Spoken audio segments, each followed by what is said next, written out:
सबसे पहले हम महासागरीय नितल के उच्चावच में बात करेंगे महाद्वीपीय निमग्न तट के बारे में कि महाद्वीपीय निमग्न तट क्या होता है और इसका विस्तार कितना हो सकता है और जो हमारे महासागर हैं उनमें इन महासागरीय जो नित्तल उच्चावच के अंतर्गत महाद्वीपीय निमग्न तट के रूप में क्या प्रश्न पूछे जाते हैं। तो देखिए सबसे पहले हम बात करने वाले हैं महाद्वीपीय निमग्न तट। अब महाद्वीपीय निमग्न तट होता क्या है इसको समझना।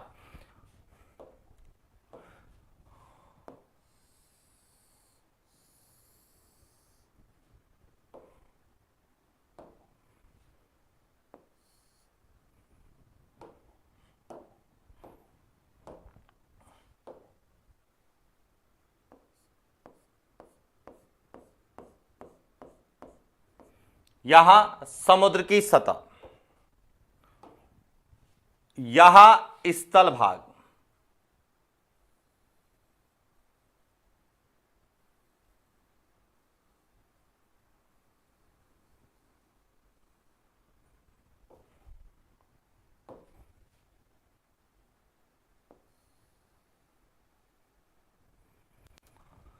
यह है स्थल मंडल और यह है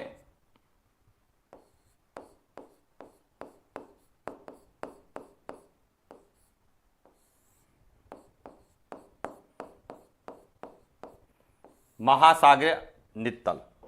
अब देखिए जहां पर यह महासागर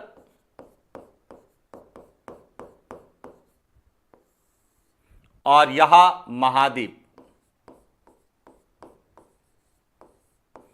महासागर और महाद्वीप का जो मिलन क्षेत्र होता है, यह दोनों का कौन सा क्षेत्र है? मिलन क्षेत्र। कि महाद्वीप और महासागर का मिलन क्षेत्र जहां पे महाद्वीपों से जो नदियां आती है, यहां जो महाद्वीपों से जो नदियां आती है अपने साथ अवसाद को क्या करती है? यहां पे जमा करती है और यह जो अवसाद है यह जल में डूबा रहता है। तो इस क्षेत्र को क्या कहा जाता है? महाद्वीपीय निमग्न तट कहा जाता है। अब महाद्वीपीय निमग्न तट क्या होते हैं? कि महाद्वीप और महासागर, महाद्वीप और महासागर का मिलन क्षेत्र में स्थित महाद्वीपीय अवसादों से के निक्षेप से जमा उथला भाग जो होता है, जो जल में डूबा रहता है, उसे क्या कहा जाता है? महाद्वीपीय निमग्न तट कहा जाता है। तो देखिए समझना महाद्वीपीय निमग्न तट को।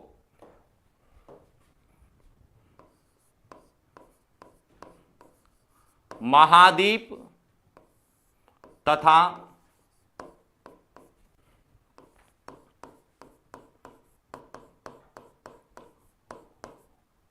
महासागरों के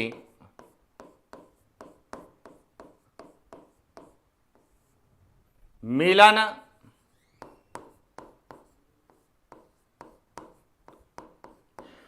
क्षेत्र में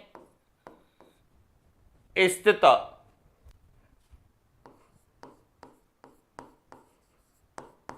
महाद्वीपीय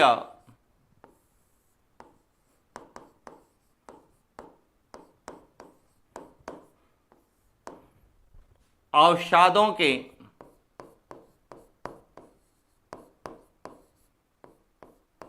निक्षेप से निर्मित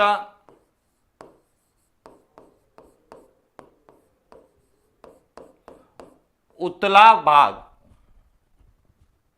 जो सदैव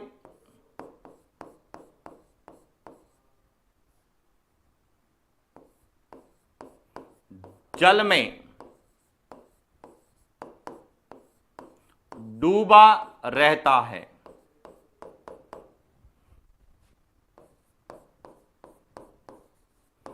महाद्वीपीय निमग्न तट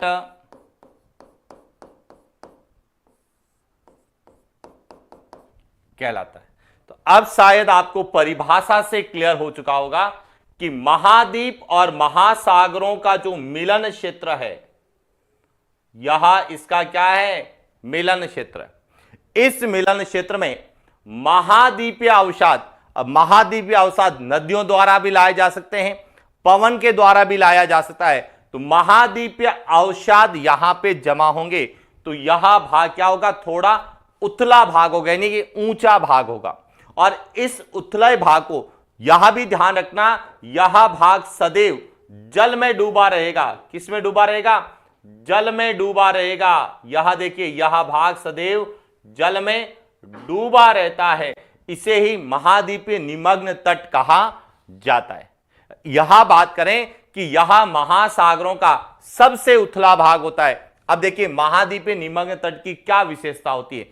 सबसे पहली विशेषता होती है महाद्वीपीय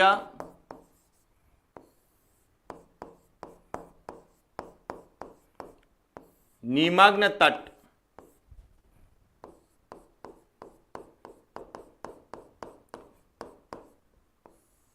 महासागरों का सबसे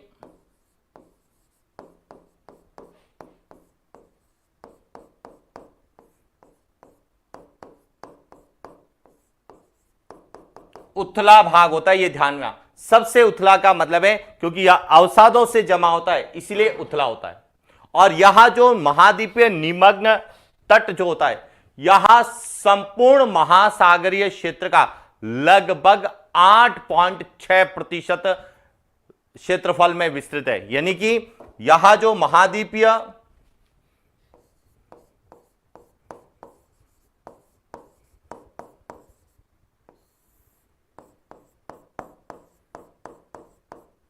निमग्न तट संपूर्ण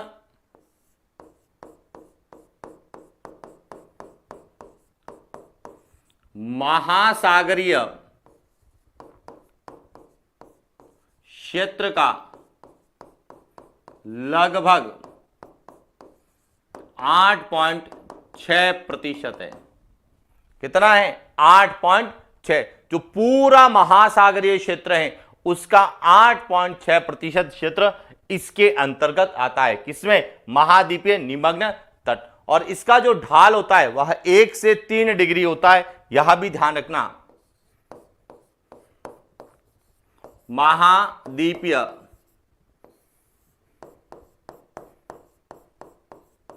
निमग्न तट का ढाल 1 से 3 डिग्री, 1 डिग्री से 3 डिग्री होता है। यानी कि एकदम समतल नहीं होता है, यहां एक तरह से ढलान नुमा होता है। और इसका ढाल लगभग 1 से कितना होता है, 3 डिग्री के बीच में इसका ढाल होता है। तो यहां तो किसकी विशेषता होगी, महाद्वीपीय निमग्न तट की। अब देखिए महाद्वीपीय निमग्न तट है, यहां प्रत्येक महासागर में अलग अलग होता है और इसका महत्व प्रत्येक महासागर में अलग अलग होता है। यदि हम बात करें प्रशांत महासागर में, तो प्रशांत महासागर में जो है महाद्वीपीय निमग्न तट जो होता है यह कम विकसित होता है और यह पूरे प्रशांत महासागर के क्षेत्रफल का लगभग 5.7% है। कितना है, 5.7%। तो ये ध्यान रखना, एक एक महासागर के बारे में बात करते हैं। तो देखिए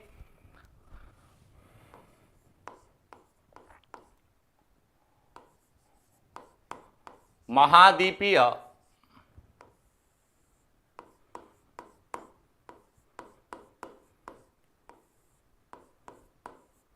निमग्न तट,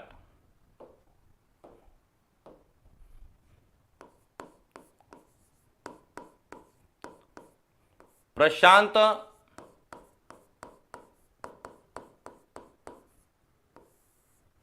महासागर में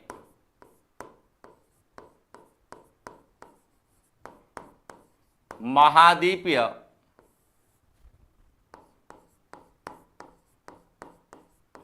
निमग्न तट कम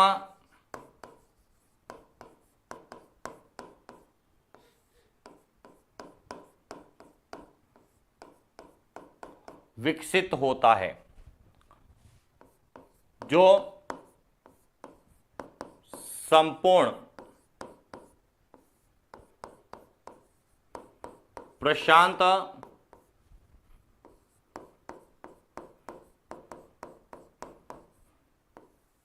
महासागर के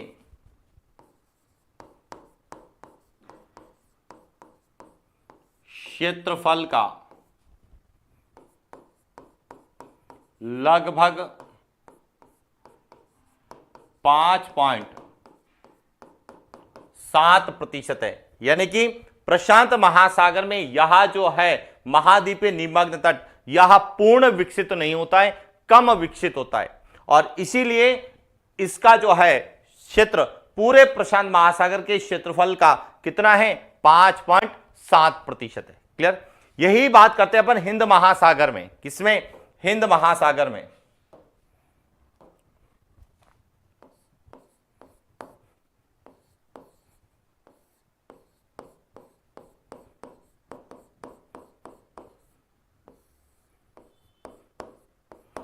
हिंद महासागर में यदि बात करते हैं तो हिंद महासागर में यह जो है महाद्वीपीय निमग्न तट जो होता है, यह क्या होता है, विकसित नहीं होता है, और इसीलिए इसका विस्तार बहुत कम है।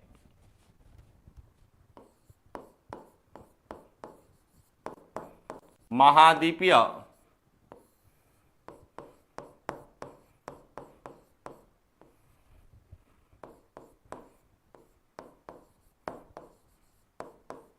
विकसित नहीं होने के कारण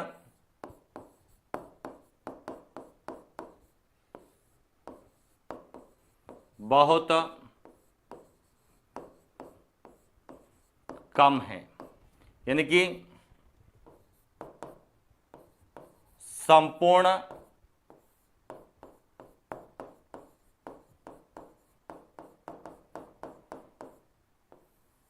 हिंद महासागर के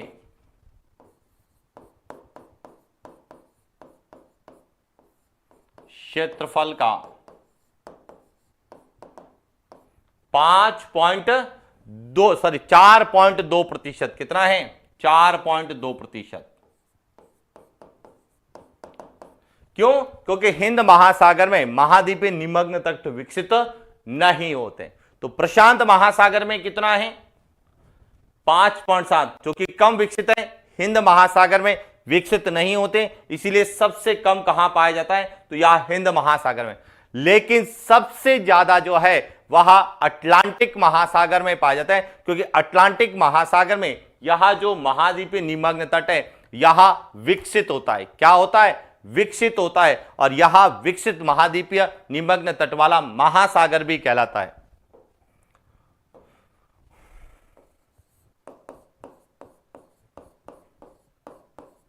अटलांटिक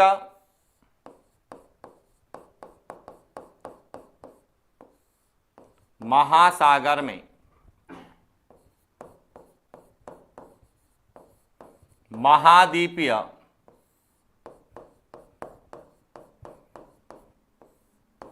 निमग्न तट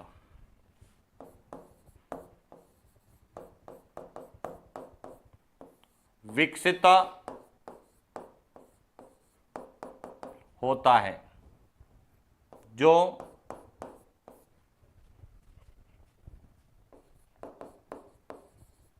संपूर्ण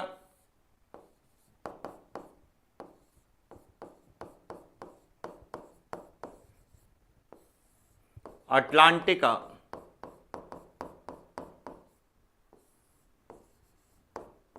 महासागर का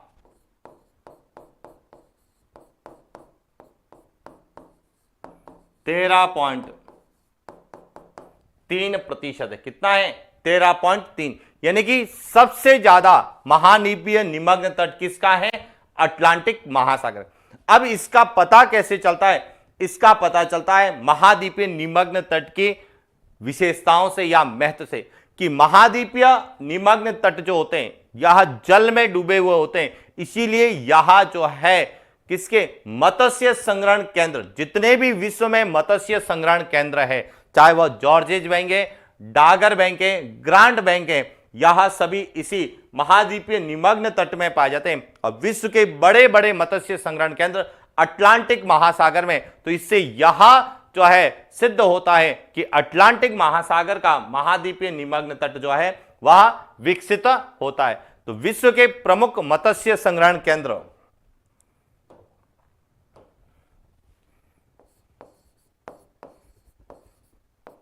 विश्व के प्रमुख मत्स्य संग्रहण केंद्र,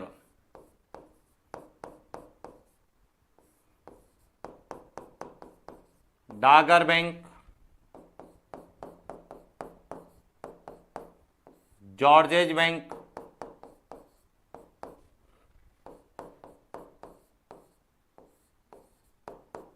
ग्रांट बैंक,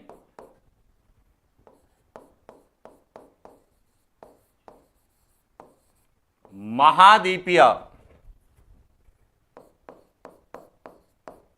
निमग्न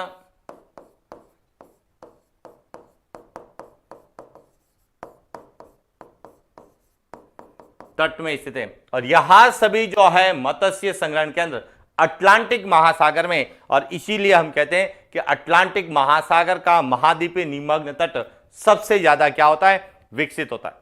और यह जो है महाद्वीपीय निमग्न तट, यह समुद्री संसाधन के जो है भंडारण क्षेत्र भी होते हैं, यह मुख्य रूप से पेट्रोलियम उत्पादक क्षेत्र भी होते हैं, यह भी ध्यान रखना।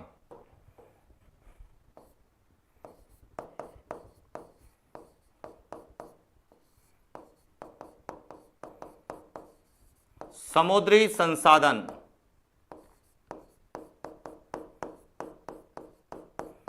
पेट्रोलियम पदार्थ,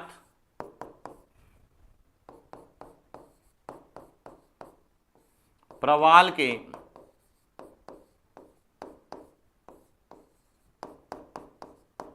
भंडार क्षेत्र भी है, कि यहां पर विश्व के अधिकांश जो तटीय क्षेत्रों में पेट्रोलियम के भंडार हैं वह सभी इन महाद्वीपीय निमग्न तट के अंतर्गत आते हैं। तो यह ध्यान रखना। साथ ही यहां पर ही इसी में ही द्वीप और सीमांत सागर भी मिलते हैं। तो यहां से जो हमारे प्रश्न पूछे जाते हैं, या तो पूछा जाता है कि विश्व में सर्वाधिक जो है महाद्वीपीय निमग्न तट किसके हैं, तो अटलांटिक महासागर के हैं, विकसित है।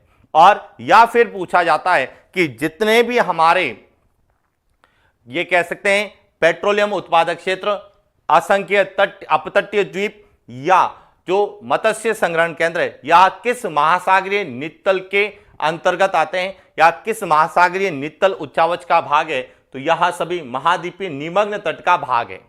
और या फिर महासागरीय नितल में सबसे उथला भाग या ऊंचा भाग कौन सा होता है, तो उथला हुआ भाग जो होता है वह महाद्वीपीय निमग्न तट होता है। और यह ध्यान रखना, जल में डूबा हुआ होता है, लेकिन इसका निर्माण महाद्वीपीय अवसादों से होता है, इसलिए इसे महाद्वीपीय निमग्न तट कहा जाता है। यह जल में डूबा हुआ रहेगा, जल से बाहर नहीं होता है। तो अब आपको क्लियर हो चुका होगा कि महाद्वीपीय निमग्न तट क्या होते हैं। यह पूरे हमारे इस पृथ्वी पर जो महासागरीय क्षेत्र है उसका कितना प्रतिशत है, और अलग अलग महासागरों में बात करें तो प्रशांत महासागर, हिंद महासागर और अटलांटिक महासागर में इनकी क्या स्थिति है और इनका क्या महत्व और विशेषता है। क्लियर। इसके बाद दूसरा जो पूछा जाता है वह पूछा जाता है महाद्वीपीय मग्न ढाल। किसकी बात करते हैं? महाद्वीपीय मग्न ढाल की। तो देखिए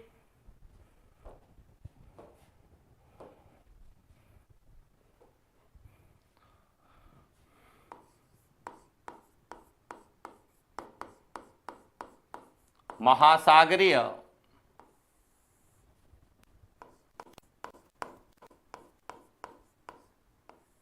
नित्तल के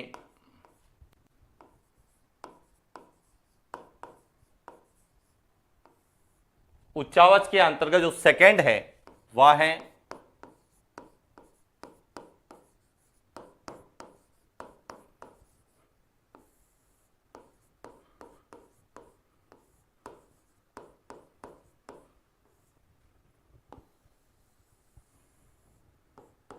महाद्वीपीय मग्न ढाल। अब देखिए महाद्वीपीय मग्न ढाल को समझना कि महाद्वीपीय मग्न ढाल क्या होते हैं। तो महाद्वीपीय मग्न ढाल की यदि हम स्ट्रक्चर को देखें तो स्ट्रक्चर से ही आपको पता चलेगा कि यह क्या होते हैं।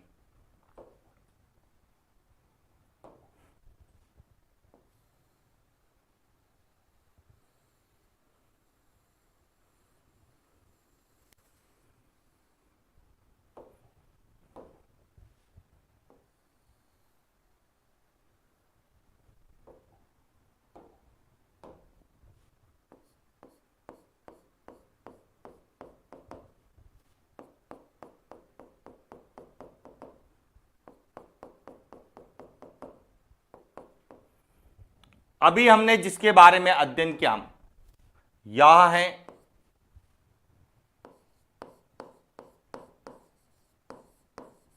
महाद्वीप, यह महासागर और यह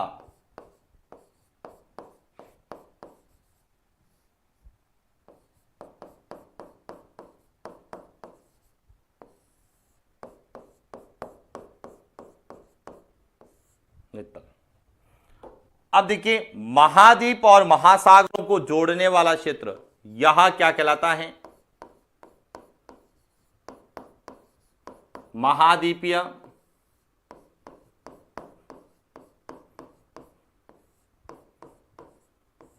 निमग्न तट, और यह जो है यह कहलाता है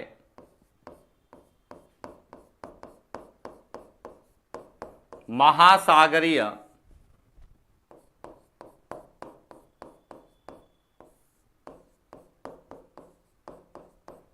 नित्तल मैदान। अब देखिए महाद्वीपीय निमग्न तट और महासागरीय नित्तल जो है इन दोनों को आपस में जोड़ने वाली ढलान रूपी जो संरचना होगी, यानी कि इन दोनों को आपस में जोड़ने वाली जो ढलान रूपी संरचना होगी उसे कहा जाता है महाद्वीपीय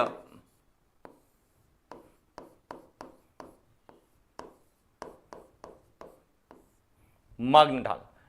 यानी कि महाद्वीपीय मग्न ढाल क्या होते हैं कि महाद्वीपीय निमग्न तट और महासागरीय नित्तल के मैदान को जोड़ने वाली अत्यंत तीव्र ढाल वाली जो संरचना होती है उसे क्या कहा जाता है? महाद्वीपीय मग्न ढाल कहा जाता है। क्लियर हो गया? अब इसका जो औसत ढाल होगा वह 2 से 5 डिग्री के आसपास होता है और यह पूरे महासागरीय क्षेत्र का लगभग 8.5% है। अब यह भी जो है अलग अलग महासागरों में अलग अलग होता है और इसका निर्माण किससे होता है यह भी हमें पता होना चाहिए। तो देखिए बात करते हैं महाद्वीपीय मग्न ढाल की कि क्या है।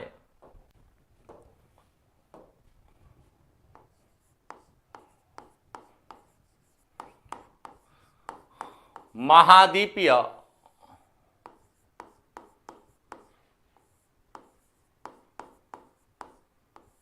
मग्न ढाल।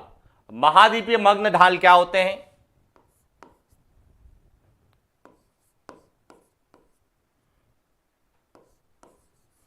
महासागरों के भीतर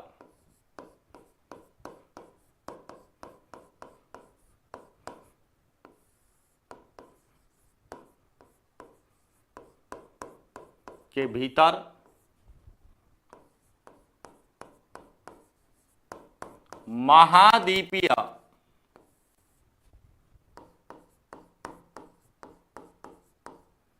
निमग्न तट तथा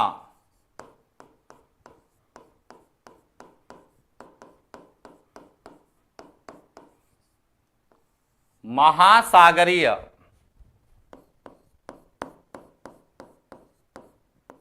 नित्तल मैदान को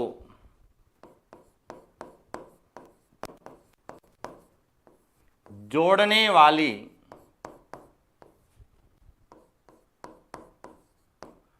तीव्र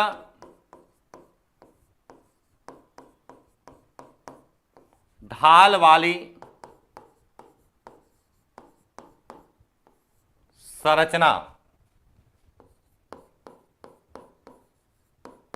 महाद्वीपीय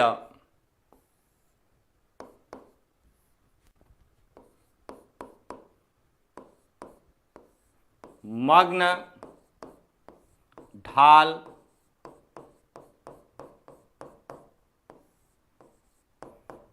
यानी कि यह महासागरों के भीतर दो जो है नित्तल उच्चावच है, महासागरीय नित्तल उच्चावच को यह जोड़ेगी। किसको जोड़ेगी?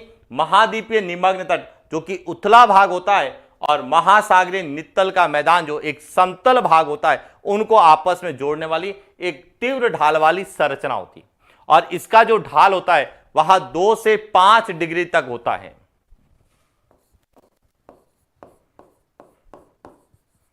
महाद्वीपीय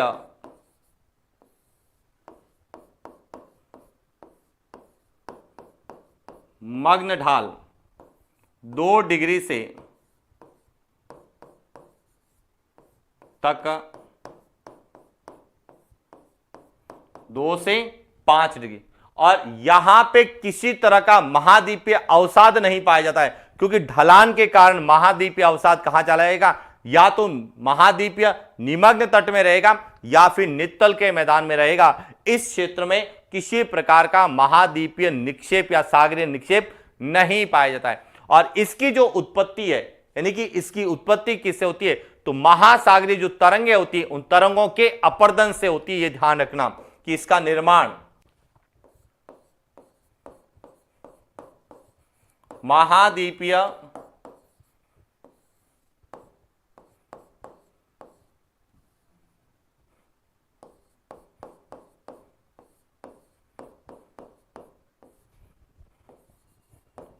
का निर्माण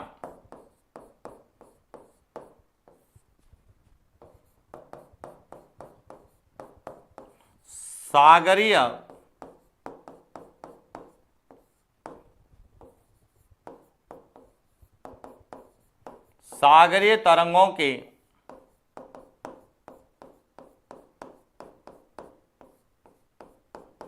अपर्दन से होता है। कि जब सागरीय तरंगे जब आती है तो वह महासागरीय संरचनाओं का जो है अपर्दन करती है, और उस अपर्दन से इस महाद्वीपीय मग्न ढाल का क्या होता है? निर्माण होता है।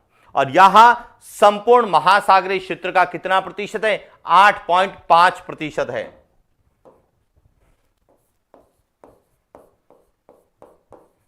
महाद्वीपीय मग्न ढाल संपूर्ण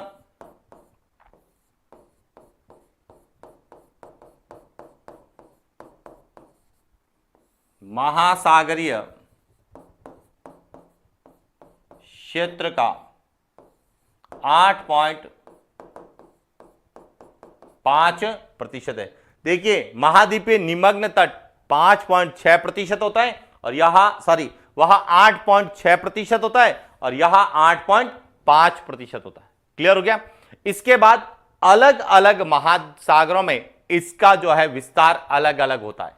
यदि हम बात करें अटलांटिक महासागर में, तो सबसे ज्यादा महाद्वीपीय मग्न ढाल कहां मिलेंगे? अटलांटिक में मिलेंगे। उसके बाद जो है कहां मिलेंगे? प्रशांत में। और सबसे कम कहां मिलेंगे? तो वह हिंद महासागर में मिलते हैं। क्लियर हो गया? तो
क्योंकि यह अलग अलग महासागरों में अलग अलग है।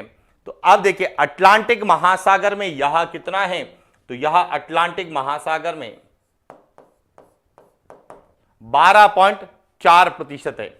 प्रशांत महासागर में यह लगभग 7% है और हिंद महासागर के संपूर्ण क्षेत्रफल का लगभग यह 6.5% है। तो ये ध्यान रखना कि महाद्वीपीय मग्न ढाल क्योंकि पूरे महासागरीय क्षेत्र का तो कितना है 8.5 है, लेकिन अटलांटिक महासागर में सबसे ज्यादा होता है, उसके बाद प्रशांत महासागर और सबसे कम यह कहां मिलेगा, हिंद महासागर में। और इसका सीधा कारण है, इसका कारण है महाद्वीपीय निमग्न तट।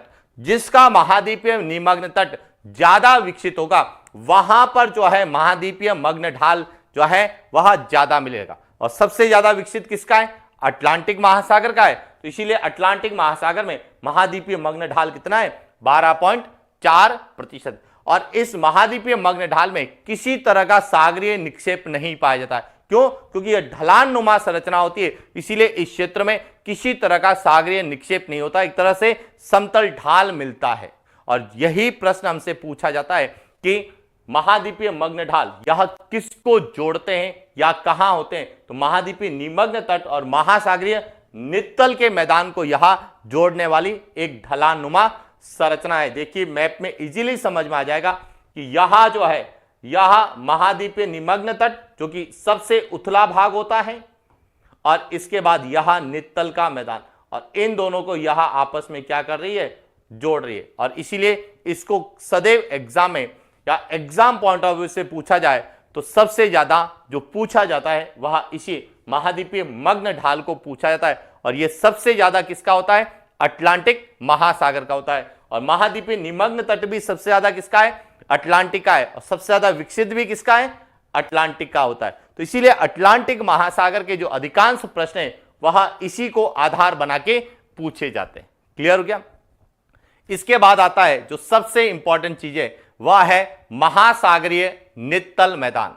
अब देखिए महासागरीय नित्तल मैदान की बात करें तो सबसे ज्यादा एग्जाम में प्रश्न वहां से पूछा है। पर्टिकुलर महासागरीय नित्तल मैदान नहीं पूछा जाता है, लेकिन महासागरीय नित्तल मैदान में जो संरचनाएं पाई जाती है उनको लेके कई बार प्रश्न पूछे जाते हैं। तो देखिए बात करते हैं महासागरीय नित्तल मैदान की।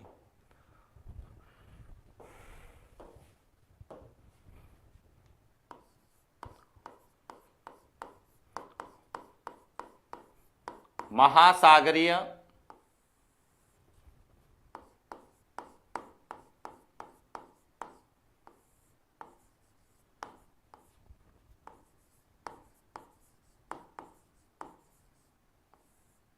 नित्तल के उच्चावच में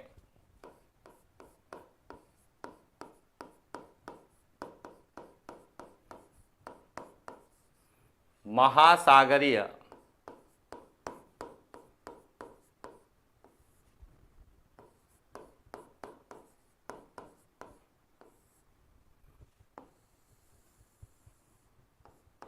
नित्तल मैदान।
अब समझना महासागरीय नित्तल मैदान क्या होता है कि महासागरों के भीतर मैदान के समान एक समतल भाग पाया जाता है, उसे महासागरीय नित्तल मैदान कहा जाता है।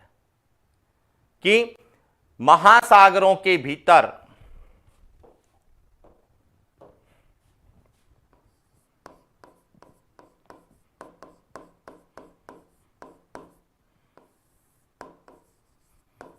के भीतर स्थित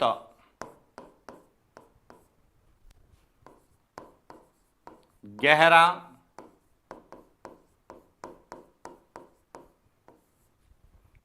समतल मैदान महासागरीय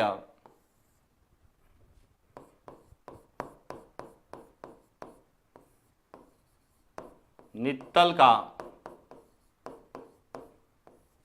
मैदान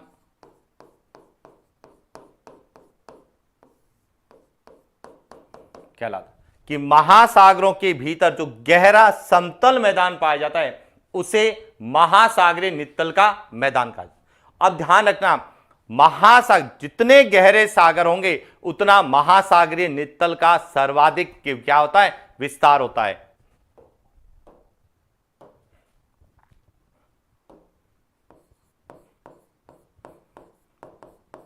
महासागरीय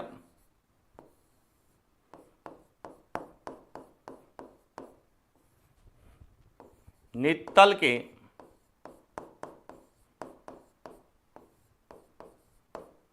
मैदान का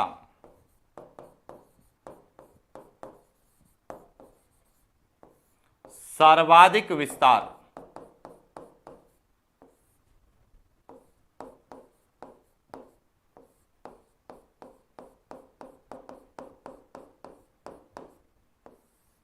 गहरे महासागरों में,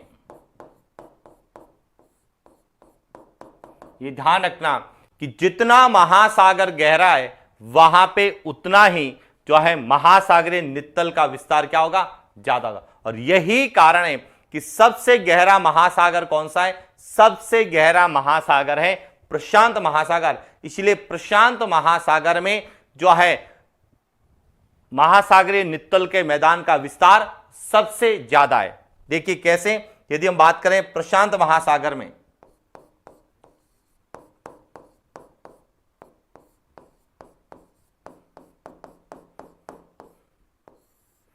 प्रशांत महासागर में यहां 80.3% है।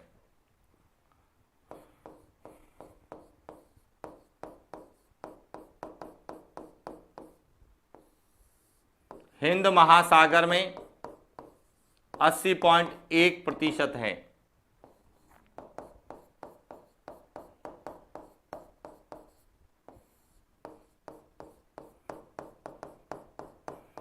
अटलांटिक महासागर में यहां 54.4% है। तो अब ध्यान समझ में आ गया होगा कि नित्तल का मैदान किस में ज्यादा होगा, प्रशांत महासागर में, क्योंकि यहां मैदान जितने महासागर गहरे होंगे उतना जो है गहरा सागरीय समतल मैदान पाया जाएगा, जिसे महासागरीय नित्तल का मैदान कहते हैं।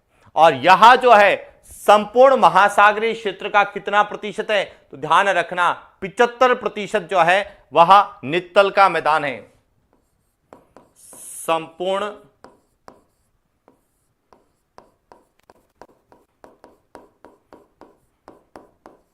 महासागरीय क्षेत्र का लगभग 75.9% है। अब ध्यान रखना, जब हम एनसीईआरटी किताबें पढ़ते हैं तो उन किताबों में दे रखा है कि महासागरीय नित्तल का मैदान 40% है।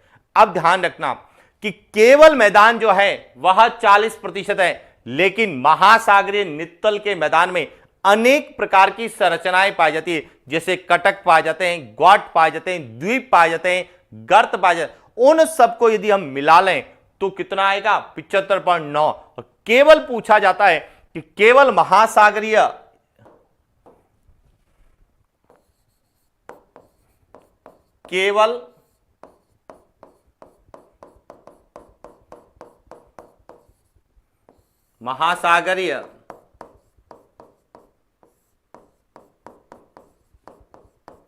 नित्तल मैदान, तो यहां लगभग कितना है, 40%। केवल मैदान जो है वो 40% है, लेकिन इस मैदान में अनेक प्रकार की संरचनाएं पाई जाती है। इसीलिए संपूर्ण महासागरीय क्षेत्र का कितना है? 75.9% है। क्लियर हो गया? तो ये था महासागरीय नित्तल का मैदान, जो कि महासागरों के अंतर्गत समतल मैदान के रूप में दिखाई देता है। अब इसमें जो भी संरचनाएं पाई जाएगी उसका हम अलग से आगे अध्ययन करने वाले हैं कि कौन कौन सी संरचनाएं पाई जाती। लेकिन उससे पहले हम एक और महासागरीय जो है नित्तल उच्चावच में बात करते हैं, गर्त की। किसकी बात करते हैं? गर्त की। तो देखिए, जो चौथा जो उच्चावच है,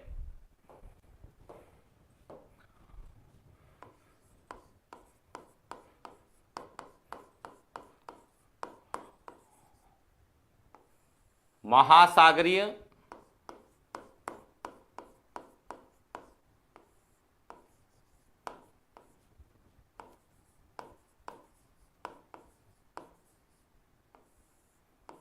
नित्तल के उच्चावच, महासागरीय नित्तल के उच्चावच में अब किसकी बात करते हैं? महासागरीय गर्त की।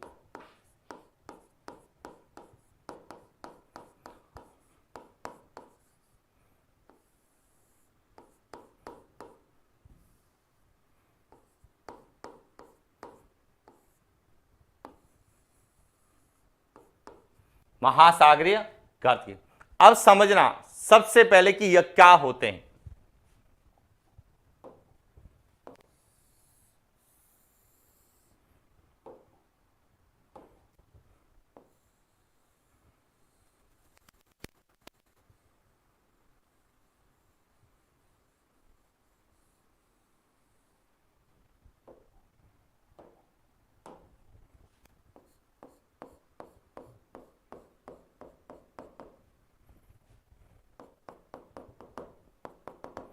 कि जो यह महासागर है उसमें महासागर का सबसे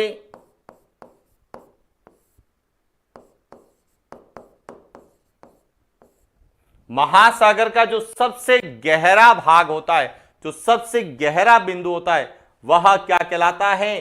गर्त कहलाता है। क्या कहलाता है?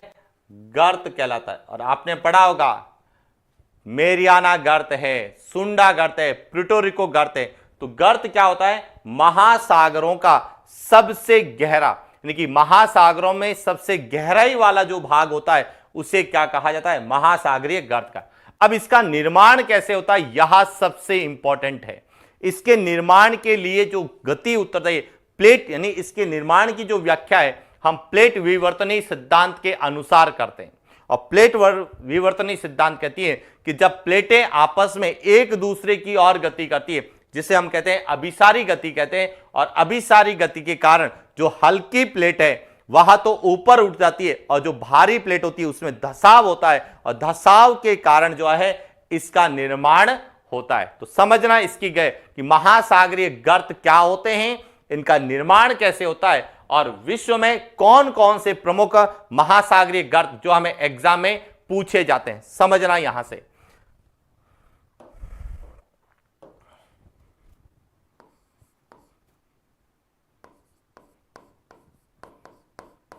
महासागरीय गर्त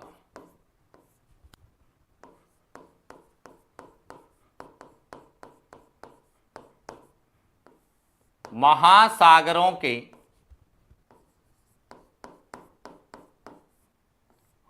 भीतर स्थित सबसे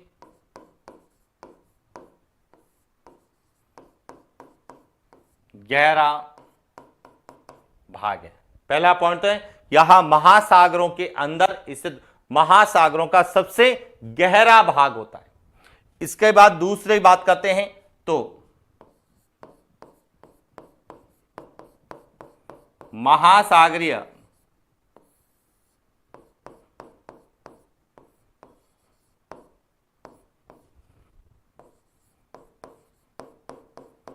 उत्पत्ति या निर्माण की व्याख्या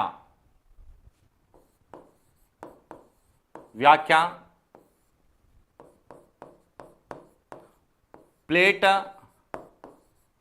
विवर्तनिकी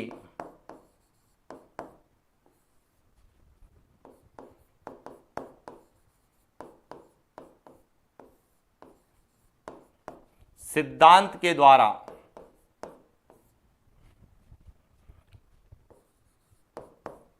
कि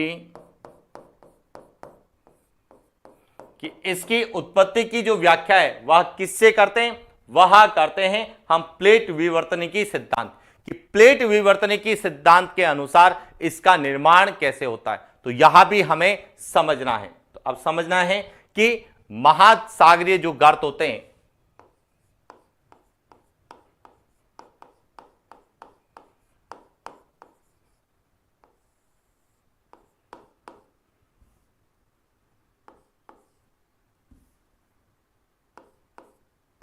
महासागरीय गर्त प्लेट विवर्तनिकी सिद्धांत के अनुसार कि जब दो प्लेटों के मध्य यहां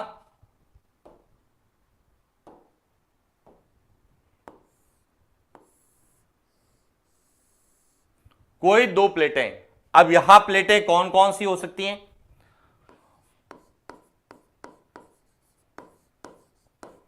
महाद्वीपीय प्लेट और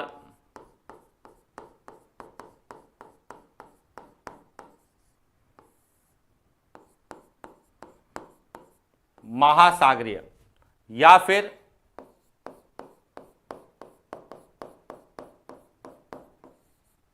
महासागरीय प्लेट और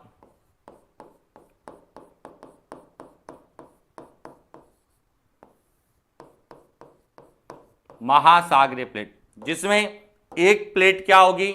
एक प्लेट भारी होगी और दूसरी प्लेट क्या होगी? हल्की होगी। यानी कि महासागरीय गर्त का निर्माण जब दो प्लेटों में कौन सी गति होगी? अभिसारी गति होगी। कौन सी गति होगी? कि जब दो प्लेटें, वहां महाद्वीप और महासागरीय प्लेट हो सकती है या फिर महासागरीय प्लेट होती है, इन दोनों में कौन सी गति होगी?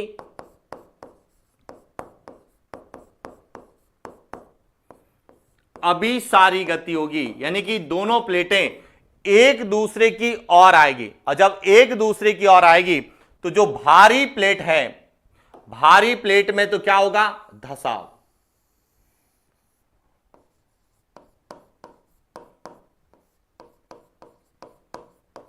भारी प्लेट में क्या होगा?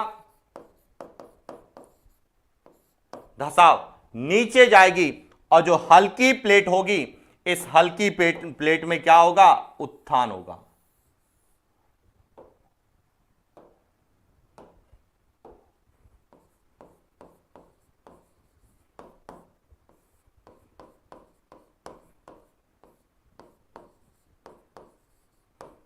हल्की प्लेट में क्या होगा? उत्थान। और इसके कारण यहां बीच में एक क्या बनेगा? गर्त बनेगा। क्या बनेगा? गर्त बनेगा। और इसे ही कहा जाता है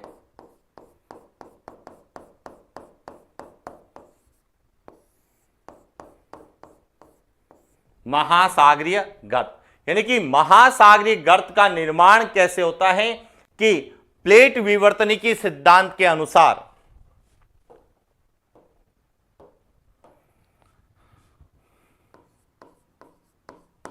प्लेट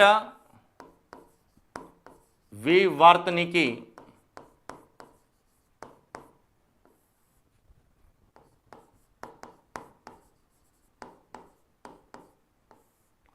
सिद्धांत के अनुसार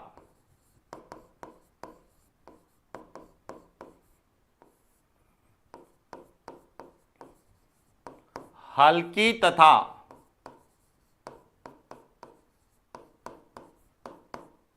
भारी प्लेट में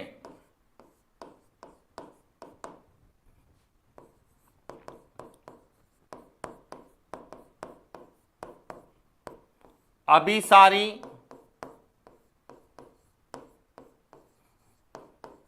गति के कारण हल्की प्लेट में उत्थान तथा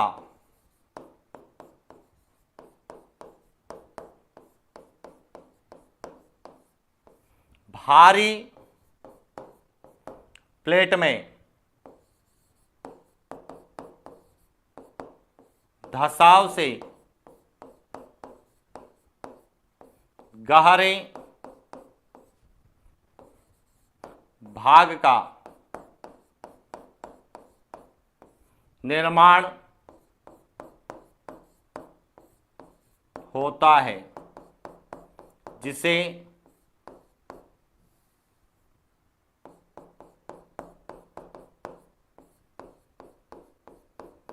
महासागरीय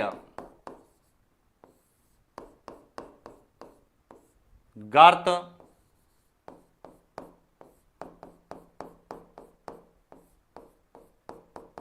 कहा जाता है। क्या कहा जाता है? महासागरीय गर्त। कि जब महासागरों के अंदर भारी प्लेट और हल्की प्लेट आएगी तो भारी प्लेट नीचे जाएगी, हल्की प्लेट ऊपर आएगी, उसके कारण बीच में जो एक दरार बनेगी, एक जो गहरा भाग बनेगा, वही क्या कहलाएगा? महासागरीय गर्त कहलाएगा। और यहां अलग अलग महासागरों में अलग अलग होता है। यदि हम बात करें तो प्रशांत महासागर में विश्व का सबसे गहरा गर्त मेरियाना ट्रेंच, जो कि प्रशांत महासागर में स्थित है। तो देखिए,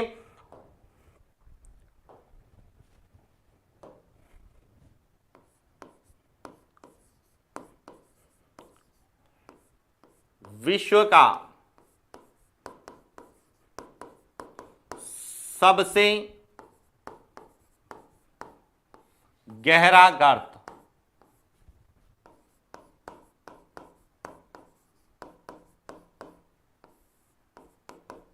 मेरियाना ट्रेंच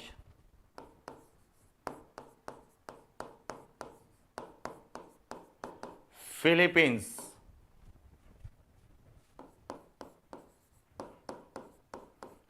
प्रशांत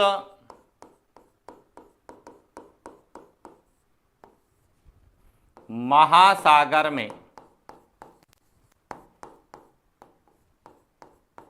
विश्व का सबसे गहरा गर्त कौन सा है? मेरियाना ट्रेंच, और जिसकी गहराई कितनी है? 11,022 मीटर, यानी लगभग 11 किलोमीटर गहरा यह गर्त है, जो कि विश्व का सबसे गहरा गर्त माना जाता है, मेरियाना ट्रेंच प्रशांत महासागर में। और इसीलिए हम कहते हैं कि प्रशांत महासागर विश्व का सबसे गहरा महासागर है। क्लियर हो गया? और सबसे बड़ा महासागर भी है, क्योंकि महासागरीय नित्तल का मैदान भी सबसे ज्यादा उसका है और सबसे गहरा गर्त भी इसका है। इसके बाद बात करें तो अटलांटिक महासागर,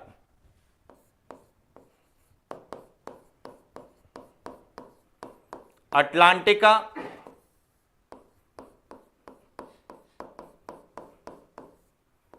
महासागर का सबसे गहरा गर्त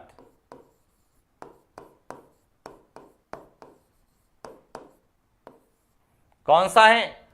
प्यूर्टो रिको है। और यह कितना है? 8,285, सॉरी 8,385 है। 8,000 लगभग 8 किलोमीटर गहरा यह गर्त है। और हिंद महासागर का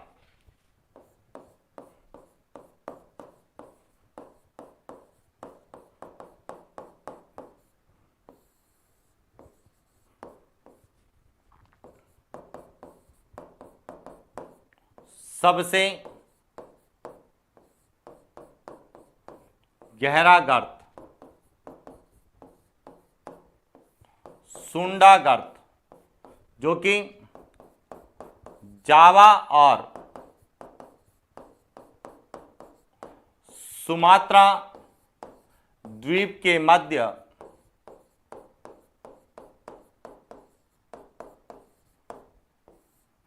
इंडोनेशिया में, और इसकी जो गहराई है लगभग 7,450 50 मीटर। इसके अलावा और भी कई गर्त मिलते हैं, जैसे रोमान से गर्त मिलता है, विश्व के कई गर्त आपको मिलेंगे, लेकिन सबसे ज्यादा पूछा जाता है मेरियाना ट्रेंच, उसके बाद प्यूर्टो रिको और उसके बाद सुंडा गर्त सबसे ज्यादा पूछा जाता है। रोमान से गर्त है, सैंडविच गर्त है, नेरेस गर्त है, डायमेंटिना गर्त है। तो जब हम अलग अलग महासागरों के बारे में पढ़ेंगे तब हम उन महासागरों में कौन से गर्त हैं, कौन से द्वीप हैं, कौन से कटक हैं, उन सब का हम अलग अलग से क्या करेंगे, अध्ययन करेंगे। तो ये था आज का हमारा सेशन, जिसमें हमने महासागरीय नित्तल के अंतर्गत जो 4 प्रमुख उच्चावच पाए जाते हैं, जिसमें महासागरीय निमग्न तट, महाद्वीपीय निमग्न तट, महाद्वीपीय मग्न ढाल, महासागरीय नित्तल का मैदान और महासागरीय गर्त, जिनका निर्माण कैसे होता है उनके बारे में चर्चा की, और साथ ही साथ प्रत्येक महासागर में उनकी क्या स्थिति है उनके बारे में अध्ययन किया।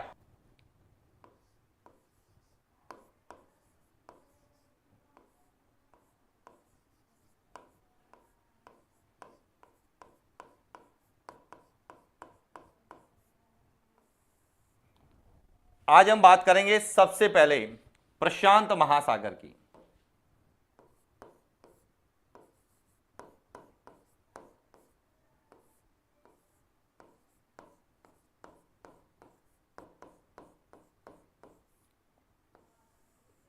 प्रशांत महासागर, अब देखिए सबसे पहले प्रशांत महासागर को लेके जो प्रश्न आते हैं वह प्रशांत महासागर की विशेषता को लेके पूछे जाएंगे, और उसके बाद प्रशांत महासागर में कौन कौन से जो है महासागरीय नित्तल के उच्चावच पाए जाते हैं उनके बारे में पूछा जाएगा। तो देखिए एक एक को लेके हम लोग बात करते हैं। सबसे पहले बात करते हैं कि प्रशांत महासागर, पैसिफिक ओशन जो है इसकी क्या स्थिति है।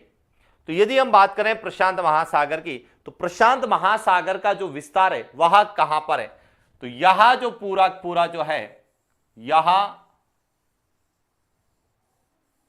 उत्तरी अमेरिका, दक्षिण अमेरिका, यह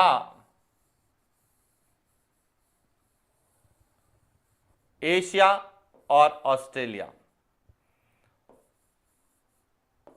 इनके मध्य यह पूरा पूरा फैला हुआ है, यह पूरा कहलाता है प्रशांत महासागर। क्या कहलाता है? प्रशांत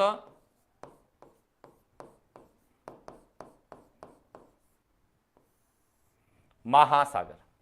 अब देखिए सबसे पहले पूछा जाता है कि प्रशांत महासागर की जो है उत्पत्ति कैसे हुई, कि विशेषताओं में सबसे पहले हम किसके बारे में पढ़ेंगे, उत्पत्ति। और उत्पत्ति के संदर्भ में हमने पढ़ा है कि प्रशांत महासागर की उत्पत्ति पैथालासा के सिकुड़ने से हुई, कि जो हमारी पृथ्वी पर पूरा जल मंडल था उसे संयुक्त रूप से पैथालासा कहा गया।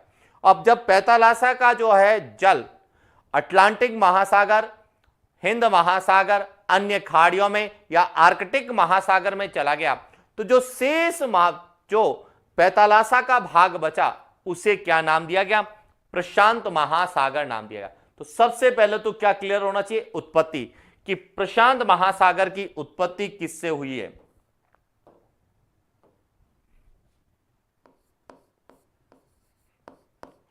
प्रशांत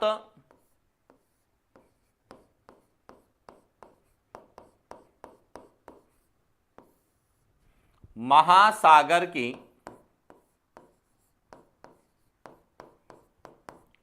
उत्पत्ति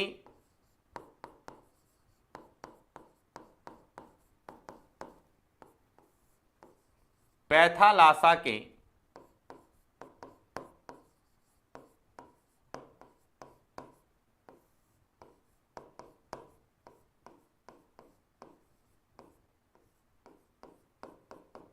सिकुड़ने से हुई। किससे हुई है? पैथालासा के सिकुड़ने से हुई। इसके बाद दूसरा जो पॉइंट आता है वह पॉइंट आता है कि यह जो प्रशांत महासागर है इसकी आकृति कैसी है। अब देखिए इसकी आकृति को समझना कि प्रशांत महासागर की जो आकृति है वह आपको इस तरीके से मिलेगी।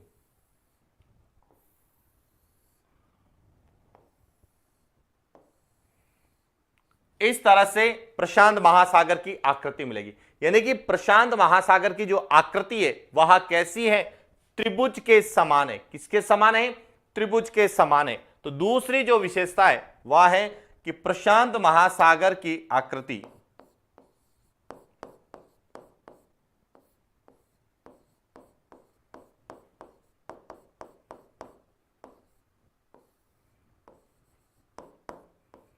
की आकृति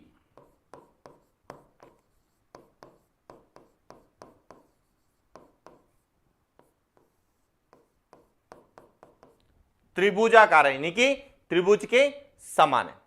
इसके बाद आता है इसकी लंबाई और चौड़ाई कि यह कहां से शुरू होता है और कहां पे समाप्त होता है। अब समझना, यदि इसकी लंबाई की बात करें तो प्रशांत महासागर यहां से शुरू होता है, यह है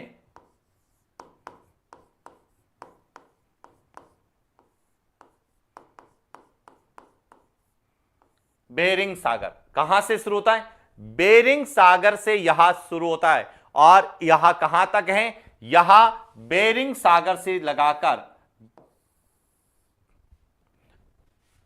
अंटार्कटिका महाद्वीप है। अंटार्कटिका महाद्वीप में एक अंतरिप है,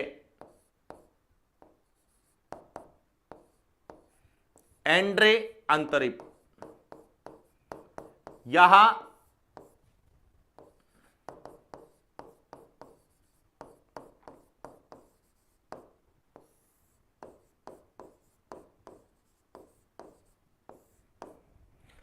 कि यह बेरिंग सागर से शुरू होता है और एंड्रे अंतरिप तक यह लगभग कितना? 15,000 किलोमीटर लंबा है। 15,000 किलोमीटर उत्तर से दक्षिण इसकी लंबाई है।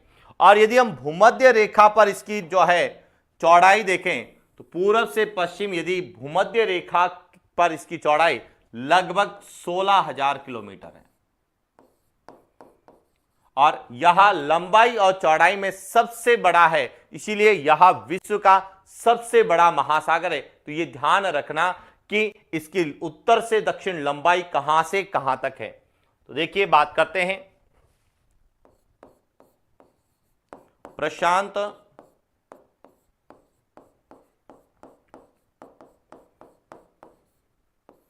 महासागर की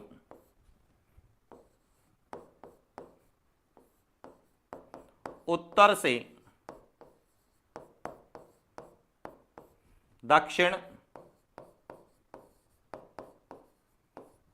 लंबाई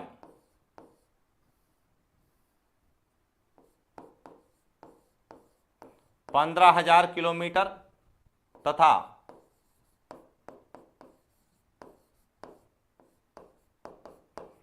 पूरब से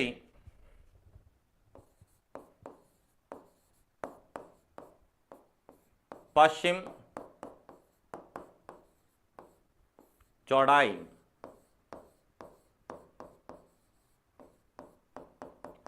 16,000 किलोमीटर। अब यह लंबाई और चौड़ाई हमें याद नहीं रखनी है।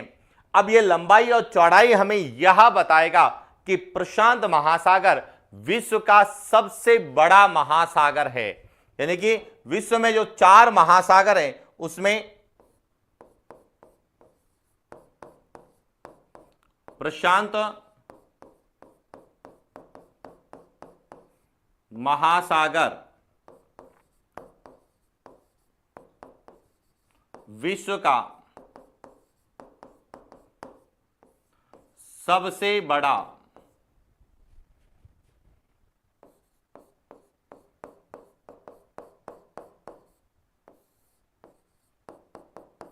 महासागर है। लंबाई और चौड़ाई से यह क्लियर होता है कि यह विश्व का सबसे बड़ा महासागर है।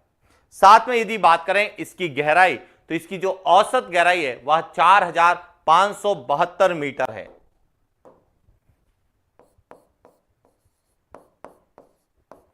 प्रशांत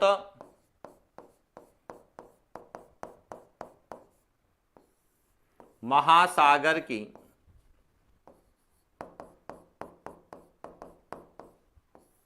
औसत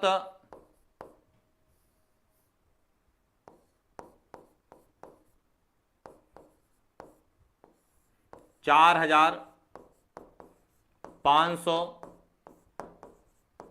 एवरेज गहराई इसकी है। लेकिन विश्व का सबसे गहरा गर्त जो कि मेरियाना ट्रेंच, वह प्रशांत महासागर में, इसीलिए प्रशांत महासागर विश्व का सबसे गहरा महासागर है। यह भी ध्यान रखना, प्रशांत महासागर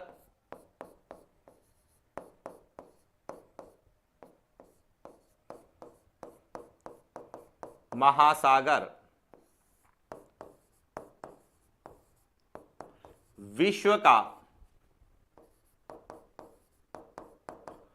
सबसे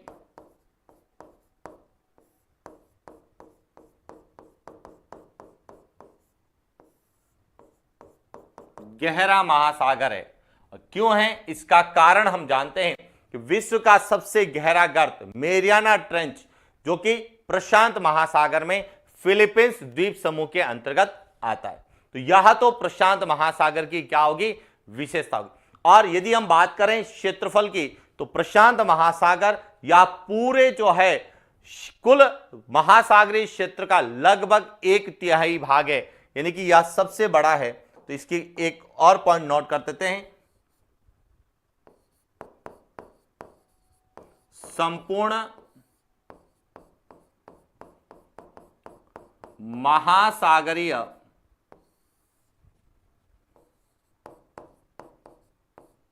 क्षेत्र का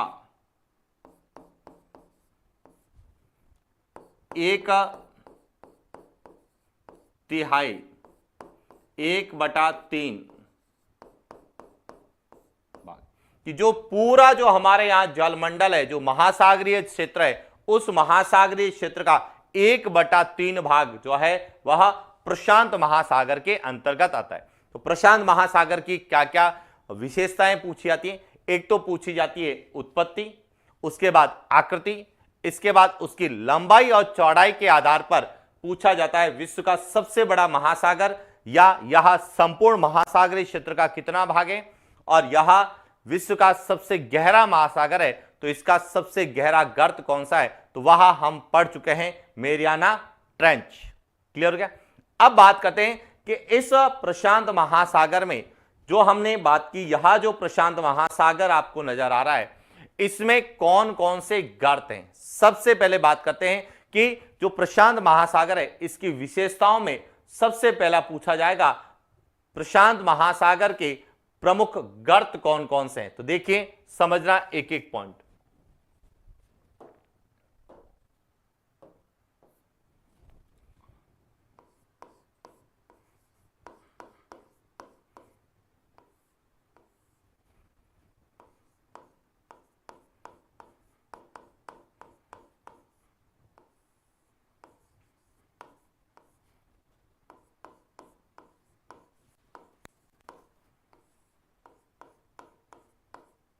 प्रमुख गर्त। अब प्रशांत महासागर के प्रमुख गर्त में बात करें तो सबसे पहले तो गर्त किसे कहते हैं, तो गर्त यह है कि महासागरों का जो सबसे गहरा या निम्न बिंदु होता है वह क्या कहलाता है, गर्त कहलाता है। और जिसका निर्माण किससे होता है, जब प्लेटें एक दूसरे की ओर गति करती है तो भारी प्लेट में धसाव और हल्की प्लेट में जो उत्थान होता है, और तो उनके बीच में जो एक गहरा भाग का निर्माण होता है वह क्या कहलाता है, गर्त कहलाता है। तो अब प्रशांत महासागर में कौन कौन से प्रमुख गर्त हैं, तो सबसे पहले ध्यान रखना कि प्रशांत महासागर में लगभग 32 गर्त हैं। लेकिन हमें 32 गर्त नहीं पढ़ना है, जो मुख्य गर्त है जो हमें एग्जाम में पूछे जाते हैं कौन कौन से हैं। सबसे पहला गर्त है वह है मेरियाना ट्रेंच।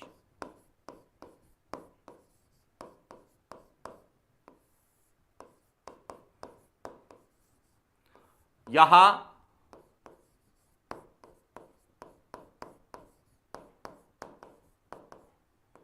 फिलीपींस में स्थित है। कहां स्थित है, फिलीपींस में है। और इसकी क्या विशेषता है,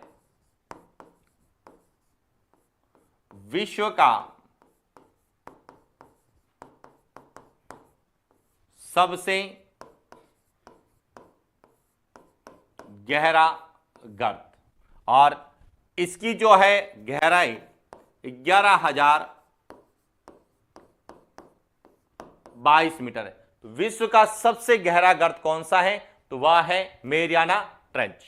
इसके बाद और भी कई यहां पर गर्त मिलेंगे। कौन कौन से मिलेंगे? तो देखिए समझना, यहां पर मेरियाना ट्रेंच के बाद में एक तो मिलेगा टोंगा गर्त।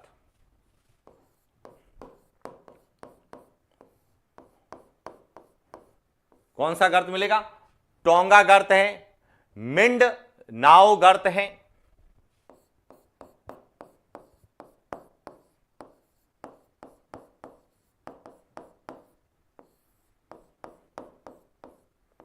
कौन सा गर्त मिलेगा? मिंड नाओ गर्त है, क्यूराइल गर्त है, जापान गर्त है,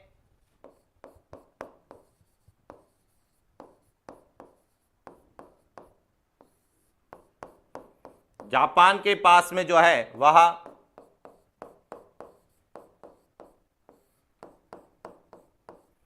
जापान गर्त है। आटाकामा के पास में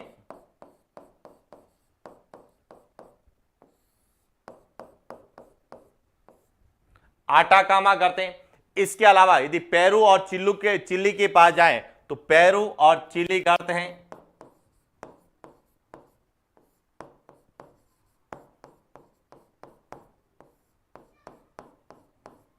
पेरू और चिली गर्त हैं। इसी तरह से रिक्यू गर्त हैं, रिक्यू के पास में रिक्यू गर्त हैं। इस तरह से देखा जाए तो प्रशांत महासागर में लगभग 32 गर्त मिलेंगे। ब्रुक गर्त मिलेगा,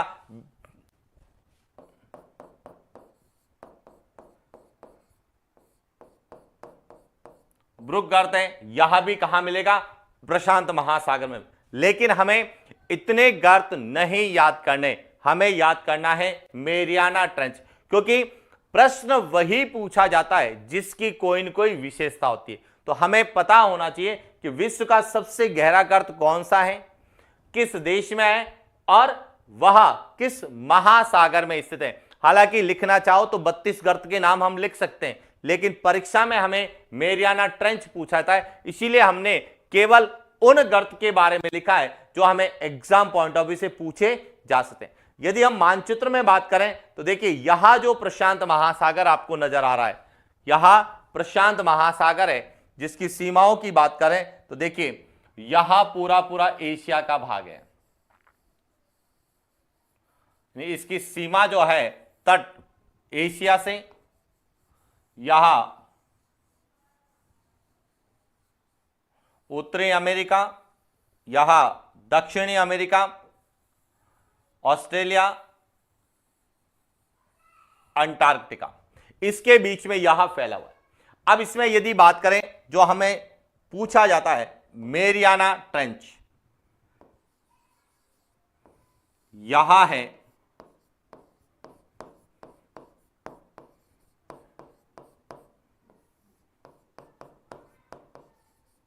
मेरियाना ट्रेंच, आपको याद रखना है, जो कि प्रशांत महासागर का सबसे गहरा गर्त है। और यहां जो द्वीप समूह है यहां कहलाता है फिलीपींस।